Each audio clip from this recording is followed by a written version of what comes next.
What is up, everyone? Welcome back to another edition of Just a Minute. As always, I'm your HoopSeen host, Austin Smith, and the fine gentleman next to me is our editor-in-chief here at HoopSeen.com, Mr. Justin Young. JY, man, these weeks keep rolling on by, brother. How are you feeling today? I'm great, man. I'm great. It's kind of that really interesting place in our season, right, where we've got the spring behind us. Yep. But the summer is lurking, which is exciting because we know the college coaches are back. So it's a great place to spend a little time to talk a little preparation and get ready, man. So I'm blessed as always. Yes, sir. All day long. Well, J-Roll, look, let's get to it. In recent news, the big word that everyone has been using is pro. Okay. Yeah. And we've heard a lot of pro talk, a lot of guys deciding to take the professional route. And it's only right that on this episode today, we go ahead and discuss these players taking their pro endeavors. So let's go ahead and get right to it, man. First things first, let's talk about going pro as a high school hooper. What does that mean? What is it like? What does that look like in the past when you've covered grassroots basketball before? But tell us a little bit about that right now. Yeah, sure. So we had a good deck. Like we look at Kevin Garnett, right? Yeah. Kobe Bryant. We go through the list. Dwight Howard from Atlanta. Like a lot of guys went pro. And then in 2004, right before LeBron James was the last guy. And after that, the NBA came out and said that you can't go pro out of high school. And so we went to a whole new era where we had a lot of one-and-done guys. Going pro is pretty traditional. They don't even unpack their bags when they go to college. And they play the one season. We saw great years from a guy like Blake Griffin and other players that have or Michael Beasley, or like these guys that just come in, Kevin Durant, that come in and play like these one and done seasons, and then off they go. And the whole draft is filled now with one and done. Zion Williamson is a perfect example. Every year the top picks are guys that are one and done guys. Well, now there's this new pivot where we've seen the G League, part of the minor league system of the NBA, come in and establish G League Ignite. And so we saw Jalen Green, really a guy that we all know pretty well. Other players, of course, Isaiah Todd, who ironically was at the Bob Stevens tournament. Did you see him walking around, by the way? I had a conversation with him. I did. Yeah, you're like, oh, that's Isaiah Todd. He's just walking around. And other players that have gone that route. Jonathan Kaminga is another guy, and we've probably watched some of them this year when they've played different G League games. And so that was kind of the thing. And then now out of nowhere, we see something called Overtime Elite, which is going to be a semi-pro type of deal where they'll play. I think I'm still trying to learn a little bit about Overtime Elite and what they can do.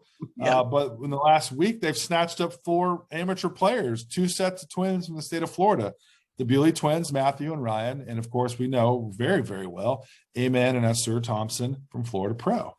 And all 4 of those guys have now become part of Overtime Elite, which is going to be based in Atlanta and down by Atlantic Station. If you've been in Atlanta, right, we're 75 and 85 split downtown. You've probably gotten lost there. If you're not from Atlanta, you're like, I should be going left. And then you go right. And you should go right. We've all been there. So right there at that split is where they're going to build this new Overtime Elite facility. And I think they're going to have their league hosted there, I suppose. And then we also have seen Scoot Henderson, also of Atlanta, of Game Elite, graduate early, and now also is the first guy to graduate early to join the G League and Ignite.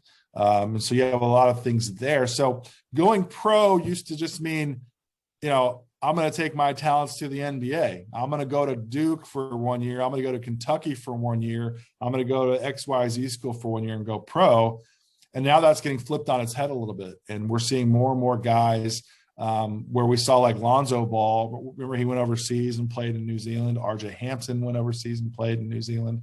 But now they're staying stateside, and there's opportunities that are popping up. And so the term going pro, as you ask a really simple question, I think has a really complicated answer in the state of today's game. Right. I don't know what the right answer is. Man, I still got to do my research too. I'm still trying to find it out. I've heard a lot about it. I read articles, but I'm still like, I still don't get it. So before information comes out, I think I'll be like the rest of the general population trying to figure this thing out. Jay, well, let me ask you this real quick. In your opinion, do you think that both of these leagues, I guess the G League Ignite, but even more specifically Overtime, I guess the Overtime Elite League, do these really tip the dominoes for the NBA to really consider changing how they do the draft? It's a great question. That to me is what I keep going back to. I've talked to a lot of NBA people over the last week, and it's funny. I think a week ago was almost like a punchline. Oh, look at these guys, right? Like it's going to be like It's going to be like the Triple B League that we saw, Daddy Ball put together, that we know we're pretty familiar with some friends of ours, the Birds. They coach the league, and so we're really familiar with that league. It's not like that at all. And so I think with Overtime Elite, they're signing high school guys. They've only signed 4 players, but they have plans of signing 30 players. Wow. So that's a whole nother level of things that we're going to have to keep our eyes on, where we're seeing these leagues coming around. Overtime, they're out and about. They're at our event in Kentucky, looking at guys. And so they're pretty serious about it. They've got some people behind their operation. They got a ton of money behind them. The part with the NBA, and I've asked some sources within the NBA and people that cover the NBA, like, hey man, what's the NBA going to do? The consensus answer is too early to tell, but I think they want to see how it plays out. But knowing the way the NBA is set up and how much they've invested into this G League Ignite, right, I think there could be a plan where players play the Overtime League and then go from there straight to the G League. Honestly, that's the handoff. So that's something to consider. But the part that there's different parts. So I'm still trying to figure out, the Thompson Twins signed a 2-year deal for their class of 22 graduates. And so do they go 2 years and they go pro out of that? So there's still parts that I don't know, and I don't want to speak on it because I don't want to say anything I don't know and not accurate on. But it definitely changes the dynamic of whether or not I want to go to college if I'm a high level player. Yeah. Do I want to go sit through chemistry at 8 a.m. on a Wednesday in the winter? Or do I want to be in downtown or midtown Atlanta at Atlantic Station and going to work out and going to go play and get paid, maybe $100,000 or whatever they're paying guys? I mean, it's a real legitimate question, right? A lot of guys that are that good, they go to college for a semester. They say 2, but let's be honest, you go pro after March Madness, and my calendar says that the semester goes past that. So they probably aren't going to class. Yeah, right. So maybe they say, I want to go get paid, and I want to be in a great city like Atlanta. And the G League is down in Southern California where the weather's amazing, and it's Southern California. So there are a lot of things. Or do I want to go the Balls, like Lonzo did, and go to the middle of nowhere, or not middle of nowhere, but go all the way up to Eastern Europe? Yeah. Or do I go to the other side of the planet and go down to New Zealand? Yeah. Or do I go to Orange County, or do I go to Atlanta? Yeah. Both of those options sound maybe a little better if I'm a teenage kid. Right. If I'm a parent, I'm probably even more pro for that, right? That my teenage son is not going to go on the other side of the planet. So I don't know, but I do wonder, don't you think the NBA has to say, we have a product already created with the G League, and now we're having an outside force come about? What do the owners now say, hey, okay, you know what, let's control this a little bit better. Maybe we soften our stance on guys going pro right out of high school. Adam Silver is all about it. He wants to let guys go pro. Right. I'm all for it too. Listen, I may not understand a lot of things, but Austin, I want to be very clear. I am pro player. I'm always on the side of the player. Always go get your money, man. Yeah. You have a small window of opportunity where you're at the peak physical condition. You have a small window of time to be able to take advantage of a gift that you have that's unique comparative to everybody else in the human race. Right. Go get it. I'm 100% for the player. Right. But I do wonder, are there processes now that maybe get flipped upside down? Overtime, when it was the first time you ever heard of this company, Overtime? I think I was maybe scrolling on Instagram 2 years ago. And I was like, oh, there's this new company called Overtime doing videos or highlights. Yeah. Yeah. I'm curious. I'm looking it up right now. I want to see how many followers they have. It's a massive, I've worked in sports media my whole career. Mm-hmm. And I don't know if I've seen another group come and pop in like they have. I mean, it's really impressive. So they've disrupted the marketplace. Okay. 5 million followers. So it's massive, right? Every kid knows Overtime, right? 5 million. Can you see that? 5 million. So that's pretty big. So they've disrupted a marketplace that was always pretty standard tradition, right? ESPN on the recruiting sites. We all know the recruiting sites. And then out of nowhere, this company comes around, boom, 5 million people. So they know how to disrupt the commons, right? The common norms. So now if I'm an owner of the NBA and if I really care about the big term multi-million-dollar value of players, do I look at the big picture and go, why aren't we controlling this more of our entry point into this really special club? To me, that's the biggest question that I still think has the longer rollout. that need a lot of answers. And right now, everything's so new. I'm very curious, and we'll talk about it more later in the podcast, but I'm very curious to see what the ripple effect is and what's next for not only overtime, but the G League and the NBA and stuff like that. And is there also going to be another group out of nowhere that pops up and says competition's great in the American business marketplace and say, we want to do this too? Let's join on in. Right? Like, who's to say Puma doesn't say, you know what? We don't want to have a travel circuit. We want to have a semi-pro league. They're spending a ton of money on players as is. Yeah. Like and maybe that's not fair to single them out, but like, it's America, man. And people love commerce, and there's a lot of money that's involved with professional sports. And like, who's to say somebody else doesn't come around and say, hey, let's do this too. Yeah. Is your head spinning right now? It is, man. just because you got to think like these times has changed. I can remember, like, for example, when the internet broke because of Brandon Jennings deciding to go overseas, Yeah. And now it's like players are going out of high school again, but like different ways, not straight to the NBA. So it's wild, man. And people will always like, oh, this is bad for the kids. And like, for every Brandon Jennings, there's a kid named Jeremy Tyler that also went pro out of high school. And Jeremy Tyler at the time was a top 5 guy in the country, like a tremendous player, but didn't work out. And there's gonna be other guys like that. There was always the argument like, oh, well, what if guys go pro and they weren't ready for it? Well, guess what? More times than not, guys were ready for it. Mm-hmm. They were ready for it. Now it's a different era, I think, where I think realistic, I'm all for high opinions of oneself. Mm-hmm. And I think there'll be a lot of players think that they're good enough. They're going to find that, and we'll talk about these 5 guys, right, that we've already talked about, and about like their journey, about what's ahead. So yeah, I think we'll see more players try to go pro because they think they're good enough to go pro. But the reality is it's really, really, really, really tough to be a professional basketball player at the NBA level. Like, it's so hard. And so like when you look back when guys left high school to go early, majority of the guys made it. And they made a career out of it in one way or another, right? Like, people are always like, oh, well, look at Sebastian Telfair. Guy played 10 years in the NBA. He did. Like, he wasn't like the point guard like he was promoted to be, but guy made a decade's worth of living in the NBA. Like, he did all right. Hard to call him a bust. Anyways, I'm gonna go off on. No, you agree, and I'll say this too, J.Y. You can just think about it like this, but in my opinion, it seems like the guys back then who decided to go pro knew they were good enough to go pro. It wasn't like you just saw, hey, man, let's just everybody jump into 2002 NBA or 2001 NBA draft as high school. No, the guys that, had that status with them decided to go. Yeah. And like you said, the majority of them had pretty good careers.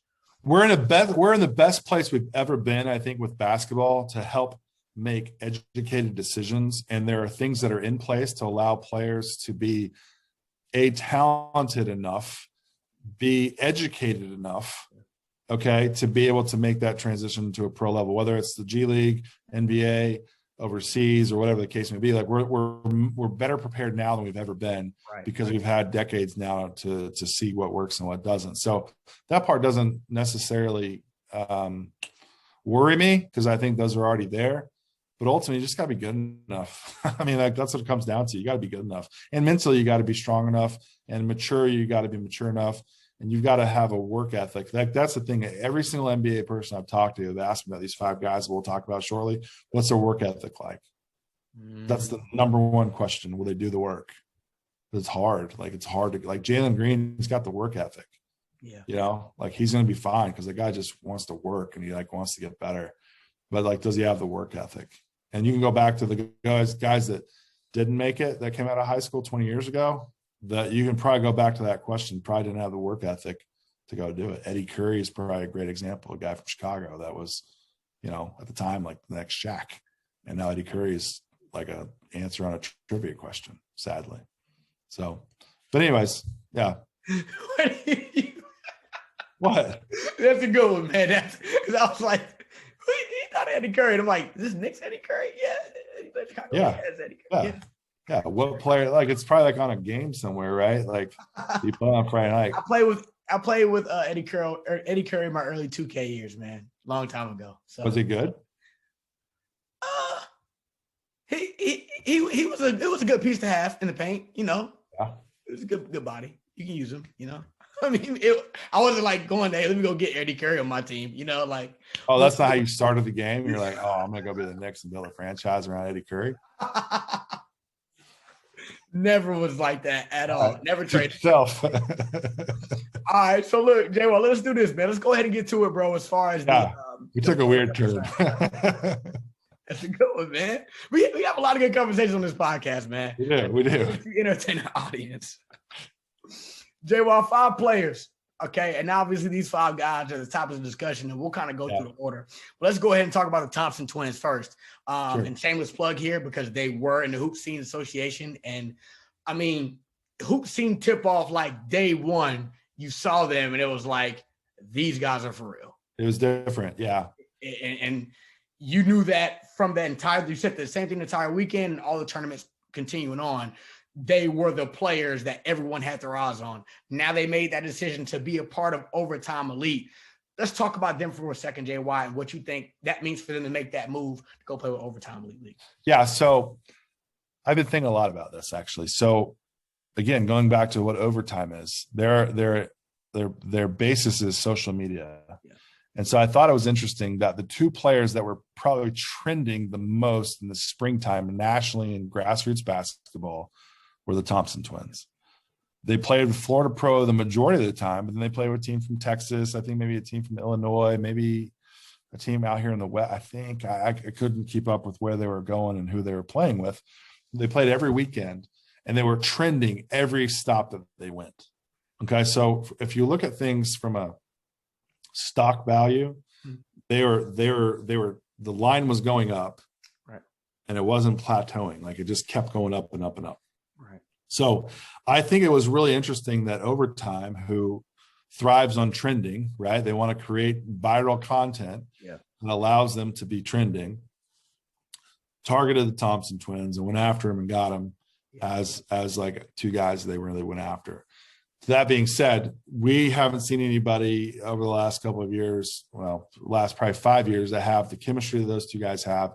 Their passing ability is off the charts. Their first step is off the charts. Their length and athleticism is off the charts. Their intelligence is off the charts. So there's a lot of things that you go down the checklist of what makes players really great at the highest level. They check a lot of those boxes, right? And so it did surprise me a little that they end up going pro because they're at Pinecrest, which you got to understand. Pinecrest, from an academic standpoint, the school they're going to is an elite academic institution. Okay. Like elite, like guys go to Harvard and Yale and Stanford and stuff like that from this school. So academics are super duper important. Not to say they're not already for the Thompson Twins, but like I would have thought they would have been definitely guys that go to a school that has an academic background paired with great basketball. So for me, I was like, oh, that really surprised me that they end up going pro. But they definitely have the trending talent to be considered as a guy that should be considered for pro basketball, whether it's the Overtime Elite level or even in the NBA. Now, I haven't had a lot of NBA teams be like, oh, I'm so glad they're going pro. In large part because they haven't seen the kids and they're not familiar with them. But I definitely was surprised that those were the guys that ended up going pro. Good for them. Great opportunity. Go for it. No problems with it. But talent-wise, I am interested. Can they improve their jump shot, right? Defensively, like, are they going to, they're going to have to get a lot better, but they have 2 years now with this to really develop that and to fine tune their craft. So definitely from a wow factor, top of the line guys, certainly interesting guys to keep our eyes on. And I think similarly, we talked about like a guy like RJ Hampton. He was really similar too, like super fun player to watch. He had some moments when he got traded to Orlando from Denver. Denver was never really going to crack that. That's a really strong team, playoff team. Orlando met more opportunities and really thrived when he went down to Orlando, really kind of started trending himself. It's like, can the Thompson Twins be like that type of player potentially in the NBA? I don't know. But I really am interested to see where they go with their game because we've saw it. We've seen it. We've had a first row seat to their wow. In fact, remember they played Scoot Henderson, ironically, at the very beginning of the year at the HoopSeen tip-off. So we had 3 preps to pro guys right there in front of our faces, right at the beginning. Yeah, I may need to go back and watch that game. Actually, you should, Joe. Treat yourself. I think it's cool too, Joe. You mentioned like a 2-year deal, and again, how I'm interested to see how everything will pan out, specifically with them in the next 2 years. how, if that means from overtime league to the NBA or whatever, however that plans forward. And they will have those 2 years. I plan to maybe get some professional guys to sharpen their toolbox and those things like that. So that'll be interesting to follow them in that regards. Yeah. So Thompson's Twins, check. All right. The Bewley Twins. Let's talk about them for a second. Yeah. Because they were the very first to go ahead and join the Overtime Elite League. J-Wall, let's hear from you. Yeah, so Matthew and Ryan Bewley, I saw them a lot with West Oaks Academy this year in the high school season. Saw them a lot in person. They came out here to Arizona and played in the grind session, watched them a lot on film this year within their private school league in the state of Florida. I've seen them a lot. I went down to Florida all the time. Our friend Scott Golden has great events down there, and we always see them. I know the Gillian family really, really well. Kenny Gillian, the head coach down there at West Oaks Academy. Big, physical, athletic. But like a lot of young big guys, a lot of peaks, a lot of valleys, right? And so like that's going to be the thing. Physically, definitely there, right? Athletically, definitely there for their size and their position. But I think we're going to start to see more and more players that just say, I just want to be a professional no matter what. Whether or not I'm a top 5 pick or a top 10 pick, or if I don't even get drafted, like I want to just go be a professional basketball player. I don't really care what my entry point is. And we've kind of seen that now too with the NBA, right? Like your entry point doesn't really even matter. Like I watch the NBA a lot. Okay. And like we joked about it before. I was like, I didn't know that guy was in the league. Who is this guy? Like Denver Campazzo, the point guard from Argentina. Yep.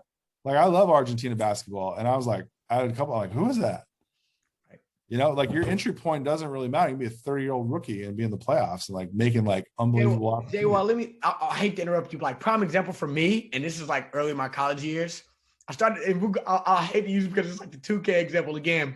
But I started playing with the Knicks, and all of a sudden I'm playing with a guy named Pablo Prigioni, and he's like this 30. I'm like, who is this? A creative player? Was that a creative player? That was a creative player. That was my mindset. But it's just to your point. Like the entry point is he can be whenever.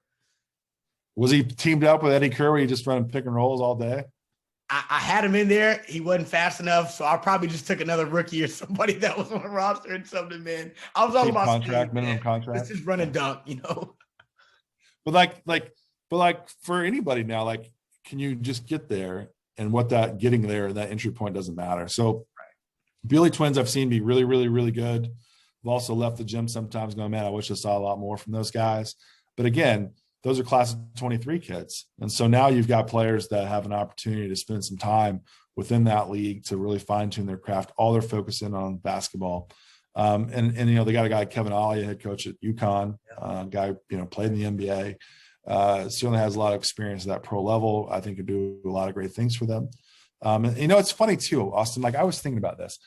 I was watching Paolo Banchero and I was watching Mike Foster, who also went to the G League Ignite. They played each other. And like, you could tell like they were pretty fired up. Mm-hmm. The opportunity now for young players, I wonder because they play so much so often, and we're probably guilty of that within our business, is that do you just get bored? Do you just get bored? Like I don't play video games. So you've actually brought up a great example. So at what point did you stop playing 2K? Because you kept beating it? Like would you create like a franchise and win like 8 championships in a row? That has happened. I've been able to play 3 good seasons, and it's like it's the same game. So okay, yeah. So there's the same thing. So your interest level declines, right? Because you've dominated it, right? You've beaten it. Yeah, I can see that. And that comes with like patience is stripped away, where you no longer have stepping stones. So you're playing 17U, but you really should be playing 15U. So now you play 3 years of 17 under basketball. By the time you graduate, like, man, this is so boring. I've seen this movie before. And so now I'm wondering, are guys even going to get better because they're playing so much high-level basketball so often that the tread is also coming off on the tires and you're no longer having like your top game? So like now I'm like really interested to see like what happens. Like these guys went off to the G League, you kind of forgot about them a little bit, right? Because they didn't play in the thing. I can't wait to see Jalen Green. I've seen some workouts and stuff. Like I was watching something that my friend Mike Schmitz from ESPN put together with Jalen Green. I'm like, oh, that's right. I freaking love that guy. That guy should be the number 1 pick. But you forget about it. Yeah. But like he hasn't had to live up to expectation every single day, which I think was really, really hard to do for young people. I'm going off again on a tangent, but like with the Bewleys, excuse me, I think there needs to be some more skill development there. I think the passion really needs to get developed more? And like, is the work ethic going to match to be able to be a pro? Whether you shake hands with Adam Silver or whether or not you still put on a jersey in the locker room in the NBA for 82 game season, I don't know. But those two guys are going to be really interesting case studies to see how they go over the next 2 years. A lot of eyeballs are going to be on those twins. A lot. Should be called an overtime twin league as of right now. I know. I actually was going to joke, like, we need to create like a blog post of like the top 10 twins in basketball. Like, let's do it. The Harrison twins, we talked about them before we got started. Lodrick and Roderick Stewart that played at, I think, Kansas back in the day came to mind. Morris twins, they're in the NBA now. Yeah, the Morris twins, definitely. Yeah, definitely. Ashley and Mary Kate. So I don't know. Yes, man, here, man. That was a good one. I need that one. They're pros. They're pros, man. They are pros. They were pros at 10. Is that when the 11? Oh, dude, they were like 18 months, man. They're freaking pioneers in the pro game, bro. You're right. I give you that one. You weren't even born when Full House came out first time around, man. Yeah. They've been around. I think might have the longest pro tenure out of any professional. But they got burned out and bored by it too. Even the Olsen twins are not immune to boredom.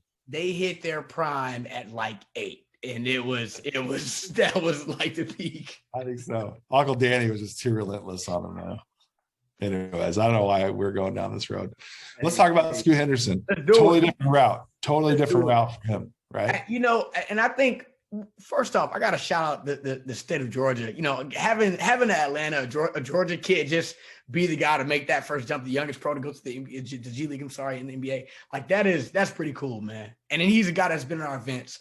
But I want to hear from you. People want to hear from you, JY. Scoot Henderson, what does this mean with him making the decision to join the G League Ignite and then also skipping his high school senior year? Yeah, I think we're going to see more and more of this again, where I think guys are just like, they hit the ceiling for what they feel like that they've been able to do and accomplish. I do wonder if the quarantine year has a lot to do with it, because you didn't get a chance to play, and you're getting like little pockets here and there where you're coming in and playing. But like, it wasn't that long ago. It was less than 2 years ago that I was standing with him at Colorado Springs at USA Basketball, like going, "Hey man, congratulations, you got in." And like, he was kind of a little wide-eyed, like, "Wow, I can't believe I'm here. Like, what an unbelievable opportunity." And now here he is going pro. And so like, we've seen his game really spike up and trend. I think his game, I was just talking to an NBA guy about him. He reminds me a lot of Colin Sexton in the same way, like super aggressive, super hard rim driver. I mean, it's not lost on me. They're both from the same county. It's like, how many bands sound like the Beatles that were from Liverpool, right? And how many dudes that were like really good rappers listen to Wu-Tang that came from like, listen to that, right? Like you read all the books, like there's different things inspire different things. So you have like these pockets of greatness. Like I read a Malcolm Gladwell book, like talking about Wayne Gretzky and like all these hockey players that all were born between September and November. They're all from wherever he's from, Edmonton. I don't know where he's from, Edmonton or wherever he's from, that all came from the same era. But like, we've seen that in Atlanta, right? Over the years. To Dwight Howard, we had Josh Smith, right? It's like, even recently to Rayshawn Hammonds, we had Chimu Keke, right? And those were rivals. And like, we may even have it now with like Caleb Banks and RJ Godfrey, and like these different players that push each other. I mean, even like Colin Sexton, like kind of grew up in the shadows of watching Kobe Simmons. They played just a year different. And now from Kobe Simmons to Colin Sexton to Scoot Henderson. So we have all these guys that are all connected. But Scoot, sorry, again, I'm kind of all over the map today, but like Scoot Henderson, I think we'll see more guys do that look at the big picture and go, we saw a lot of guys try to graduate to go to college early. I think we'll see a lot of guys try to graduate early to go pro early instead of even trying to, go through that process. I was a little surprised. Really? I was a little surprised. However, there's Christian Dawkins, who was, pretty famously as an agent of sort, I know was pretty influential in that decision for Scoot Henderson to go pro too. So again, there's a lot of people that are behind the scenes that are working some stuff to have people go pro and help them go pro. And I think, to me, as we transition into this conversation, June and July with college coaches back, I'm going to be watching even closer. Like, I'm going to Pangos All-American camp. And nice. NBA guys can be there, but I want to see, like, is overtime going to be there? How many guys from the G League are going to be there? How many agents are going to be there? Like, there's a lot of things that I'm like really curious to see, like who's going to be in the building and like what players from that event are going to be players that we talk about maybe 5 months from now that are making very similar decisions. Right. Man, that's interesting. 30 guys, I mean, they want to sign 30 guys for overtime. You still got 26 more dudes to fill. Hey man, when you get two Thompson Twins, you knock two birds with one stone, man. You got 4 guys now, 26. I've got like 13,000 people that follow me on Twitter. I'm trending. I'll go play pro for overtime elite. Just set screens and rebound, JY. That's all you got to do, man. I'll shave off my beard. I got a youthful look. Man, a coach asked me to play. I'll be like Justin Young from from like Slovenia or something. I'm not even a good shooter. Like that's like the stereotype, right? Like, oh, I can really shoot. I can't shoot worth a crap. Well, I'll screen your ass. That's all you need, man. One good screen, guy gets downhill, we'll get a bucket. They'll make the rest happen. Okay, so look, J-Wall, let's go ahead and close this out, man. Bonus quarter. So who's going to be next? How will this all trickle down?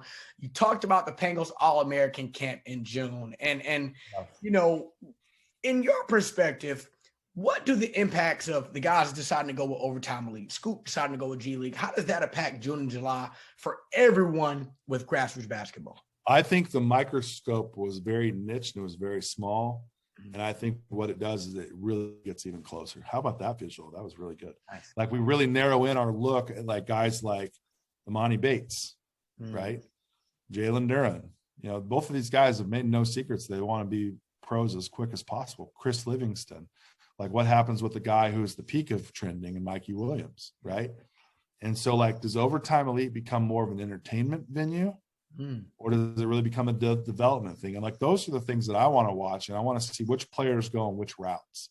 And like, that's where I'm going to be really curious to see like what route is the best. And again, going back, like I talked to Jonathan Gavoni from Draft Express right before we got started. And he says, hey, you know, we could be looking at overtime elite essentially feeding into the G League. Right. So it's a two-step process, which I didn't really take into consideration. So I'm very curious to see how like the next 6 months play out, which players become players in this conversation, and at events, like who's going to be there. And like, we're all excited to get back, but there's so many storylines that may be happening behind the scenes, or maybe even right in front of our faces that we look at. But to me, the top 2 guys are Imani Bates and Jalen Duren. And what are their decisions going to be? Because Imani's, you know, no longer committed to Michigan State. Right. Jalen Duren's made no secrets that he's certainly considering going pro, as he should. Right. And he's another guy. Every time I watch him, he looks like he's bored because there's no comparative type of player for him to play against physically. Yeah. So I don't know. Those are 2 guys. Chris Livingston's probably the 3rd. Yeah. And to your point, like that goes back to what we talked about a couple episodes ago, the apples to apples thing. Now we're not talking about apples to apples in a college perspective. Now we're talking about apples to apples in a pro perspective. Well, the college game almost becomes like this gray area. It's like, no, man, like I'm a race car driver. Why am I driving a Honda Civic for a year? Like I need to be driving the race car all the time. Yeah. And so college almost is like, for some of these elite guys, it's just another year of boredom. And I hate to be so flippant about that, but like, look, we've seen like these, like Ben Simmons, he didn't care about LSU and that experience. Zion Williamson, that loaded team with him and RJ Barrett, they didn't play for a national championship. Not to say neither of those guys didn't care about winning, but like Cade Cunningham, like he's blazing his own path. So we're seeing more and more guys like holding up the trophy and cutting down the nets in April at the end of the tournament maybe doesn't hold the same sort of value or even the sentiment, because I'll be honest with you, Austin, some of these leagues are so freaking good. Those games are so freaking good that they're like, I've already kind of experienced that, right? That might be like some of the mentality. Like I've already won the Peach Jam. Yeah. And that's all like a byproduct of how we've marketed and how we've seen these big box companies market the narrative to what this is. That winning a national championship maybe doesn't have the same sort of value as maybe it once did. My lens, JY, is going to be focused on one word you said, and that word is development. That's what I'm looking to see, because again, and obviously, you know, as of right now, when you talk about wanting to get to the NBA, if you're in the G League on like 19, you're playing with NBA staff leadership, and you're kind of under that not necessarily minor league, but that funnel.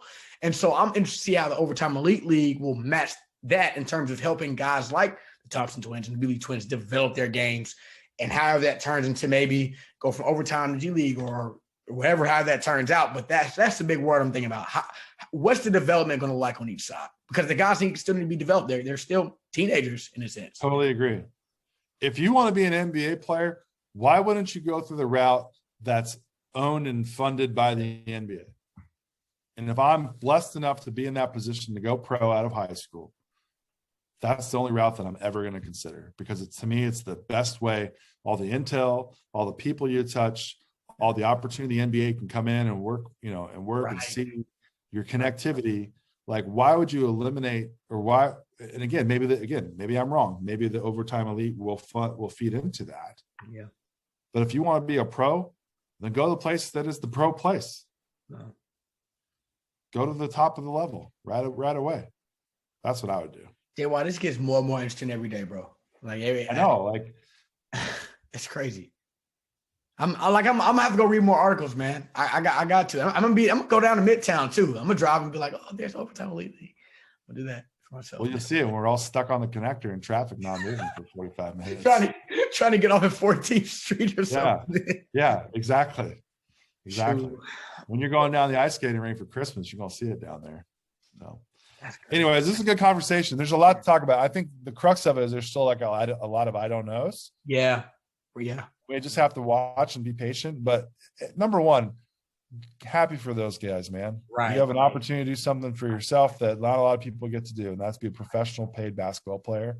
That you do great things for your future, for your own family tree, upward and downward. And not many people in the world can say they have that opportunity. So God bless them for that. Man, I agree with you 100%, man. JY, thanks for your time, man. This was a good episode. This was a fun episode here. This was a fun one. Yeah. We got to keep throwing our little jokes in there too. Like the 2K, the Twins, both of those are good, dude. We got to have a segment in there for that. I'm going to figure that out. We need to have you like at a Twitch channel where you're just running like 2K with Eddie Curry franchise. I've still got the original version on Dreamcast. So on Dreamcast? Okay. Yeah, exactly. All right. So this is taking me back. So this is a bonus. This is bonus time on the pod. So remember when Y2K, you were probably like an infant. Yeah, you were young. Well, I was I didn't have kids, and so we went out to the Oregon coast, and my youngest brother-in-law at the time had just got a Dreamcast for Christmas. Wow. And this is when the Blazers were like Scottie Pippen and stuff. Yeah. I thought I'm not a video game guy at all. Like I don't do it.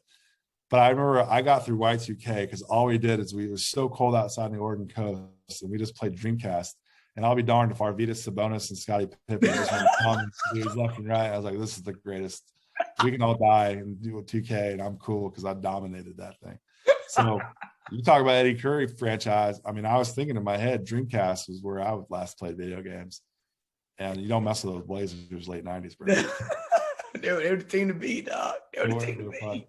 Anyways, this is good, man. Let's do it again next week. For sure. Good deal. Hey, everyone, thanks for tuning in to this episode of Just a Minute. As always, hey, I'm your HoopSeen host, Austin Smith, and I'm always joined by our editor-in-chief here at HoopSeen.com, Justin Young. JY, thanks for your time, my guy. Thank you.